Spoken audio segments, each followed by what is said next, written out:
महाभारत वस्त्र परिधान करिवा परे द्रौपदी धृतराष्ट्रंकठारु एही दुईटी वर मागिथिले, किंतु एही कारणरू से तृतीय वर मागी नथिले। आपनको समस्तको मो तरफ नमस्कार। आशा करछि आपण माने समस्ते भलरे थिबे। ताले चलंतु वीडियो आरंभ करिवा। किंतु वीडियो आरंभ करबा पूर्वरु आपण मानक भितर कहि जदि आज मो चैनल ले नुवा थांती ताले प्लीज प्रथम चैनल को सब्सक्राइब कर दियंतु, पाखरे थिबा बेल आइकन को क्लिक करंतु, जहा फल मो नुवा नुवा वीडियो रो नोटिफिकेशन आपण मानक पाखरे खूब शीघ्र पहुंची जिवो। ताले चलंतु वीडियो आरंभ करिवा।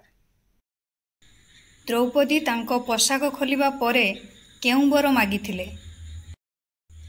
महाभारत कहानी अनुजाई द्रौपदी पोशाक खोलिबा परे समस्ते लज्जारे मुंड नई पड़िथिले। एपरी परिस्थिति रे धृतराष्ट्र द्रौपदी को तीनोटी वर मागिबाकू कहिथिले। एथिमध्यरु द्रौपदी केवल दुईटी वर मागिथिले।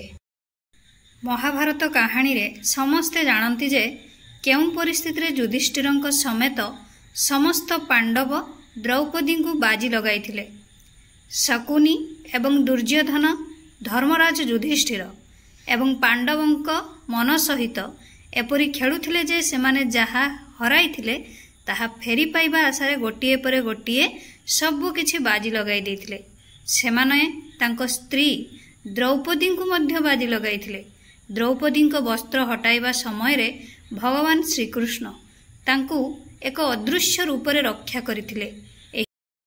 एही चमत्कार देखि सभारे थिबा वृद्ध मानक विवेक सेमानंकु धिक्कार करिथिले। तेणु धृतराष्ट्र द्रौपदी को तांको पुत्र मानक पक्षरु क्षमा मागिबा सहित वर मागिबाकू कहिथिले। आसंतु जानिबा द्रौपदी धृतराष्ट्रंक ठारू केउ वर मागिथिले।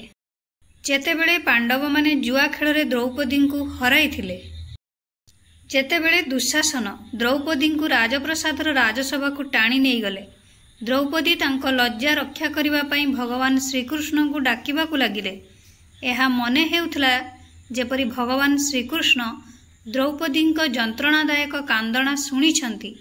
दुशासन क्लांत होई हजिगले, किंतु से द्रौपदी को पोशाक खोली पारिले नाही। तापरे भीमसेन ठिया होई उच्च स्वरे प्रतिज्ञा कले, मु प्रतिज्ञा करुछि जे जदि मु भारत वंशर अपमान दुशासनक छाती चिरी न दिए एवं युद्धभूमि रे तांको रक्तपान न करे तेबे मोर नाम भीमसेन नुहे।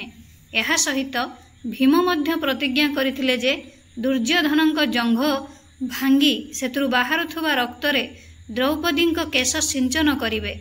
एहा सहित द्रौपदी मध्य प्रतिज्ञा करिथिले जे पर्यंत दुर्योधनक रक्त सिंचन न हुए से पर्यंत तांको केश खोला रखिबे। द्रौपदी को अपमानित हेउथुबा देखि धृतराष्ट्रंक विवेक शेषरे जाग्रत हैला। एही घटना चलीथिबा समय रे एक अद्भुत घटना घटिला। राजा धृतराष्ट्रंक अग्निकोठरी भितरकू एक शृगाल आसी जोरे कांदिबाकू लागिला। एहार शब्द जोगु गध माने मध्य भुकिबाकू लागिले एवं गध परी पक्षी माने मध्य चारि पाखरे भयंकर अशुभ शब्द करिबाकू लागिले। विदुर, गांधारी, भीम, द्रोण इत्यादि समस्ते एहा विषय चिंता कले एवं धृतराष्ट्रंकु भविष्यत विषय सतर्क कराई देले। धृतराष्ट्र दुर्योधन को कहिले, हे अधर्मी, तुमे एही कार्य करी जीवित मरीगल। दुर्योधन, तुमे निज वंशर जने महिला को अपमानित करिबारे लज्जित होइनाह। एहा परे तांको वंशर कल्याण विषय चिंता करी धृतराष्ट्र द्रौपदी को कहिले, बहु द्रौपदी, तुमे मो पुत्रवधू मानक मध्यरे सर्वोत्तम एवं सर्वोत्तम धार्मिक सती। मु तुम उपरे संतुष्ट। तुमर इच्छा अनुसार तुमे जेकोसी वर माग, मु तुमको ताहा देबी। द्रौपदी धृतराष्ट्र को कहिले, जदि तुमे मते एक वरदान देवाकू चाहुछ तेबे मु तुमको अनुरोध करुछि जे मो स्वामी युधिष्ठिर को दासत्वर मुक्त करंतु। धृतराष्ट्र युधिष्ठिर को वरदान देई दासत्वर मुक्त करिथिले। धृतराष्ट्र द्रौपदी को आउ गोटे वर मागिबाकू कहिथिले, जहा द्वारा से अन्य चारि पांडवों को सेमानंक रथ एवं धनु एवं तीर सहित मुक्त करिथिले। एहीपरि भावरे पांडव माने पुणी थरे सेमानंकर अस्त्र शस्त्र सहित मुक्त होई गले। दुईटी वर पाइबा परे द्रौपदी शांत हेले। धृतराष्ट्र द्रौपदी को तृतीय वर मागिबाकू कहिले, ଯାହାର ଉତ୍ତରରେ ଦ୍ରୌପଦୀ କହିଲେ, ଧର୍ମ ଲୋଭ ଦ୍ୱାରା ନଷ୍ଟ ହୋଇଯାଏ, ତେଣୁ ମୁଁ ତୃତୀୟ ବର ଚାହୁଁନାହିଁ। ମୋ ସ୍ୱାମୀ ଅସୁବିଧାରୁ ମୁକ୍ତ, ଏହା ସବୁଠାରୁ ବଡ଼ ବର।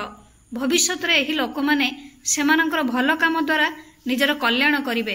ଏହିପରି ଦ୍ରୌପଦୀ ସମସ୍ତ ପାଣ୍ଡବଙ୍କୁ ଫେରାଇ ଦେଲେ। ଦୁର୍ଯ୍ୟୋଧନ ଯୁଧିଷ୍ଠିରଙ୍କ ସମସ୍ତ ସମ୍ପତ୍ତି ଫେରାଇ ଦେଲେ ଏବଂ ତାଙ୍କୁ ବୁଝାଇବା ପରେ ଇନ୍ଦ୍ରପ୍ରସ୍ଥ ଯିବାକୁ ନିର୍ଦ୍ଦେଶ ଦେଲେ। 5 ଜଣ ପାଣ୍ଡବ ରଥରେ ବସି କୁନ୍ତି ଏବଂ ଦ୍ରୌପଦୀଙ୍କ ସହିତ ଇନ୍ଦ୍ରପ୍ରସ୍ଥ ଅଭିମୁଖେ ପ୍ରସ୍ଥାନ କଲେ। आशा करुच्ची आपको भिडियोटी भल लगी जदि भल लगी थाए ताले निहाती लाइक कमेंट शेयर सब्सक्राइब करदेवे। मते ताले विदाई दियंतु, पुणी देखा हबो नेक्स्ट वीडियो रे। नमस्कार।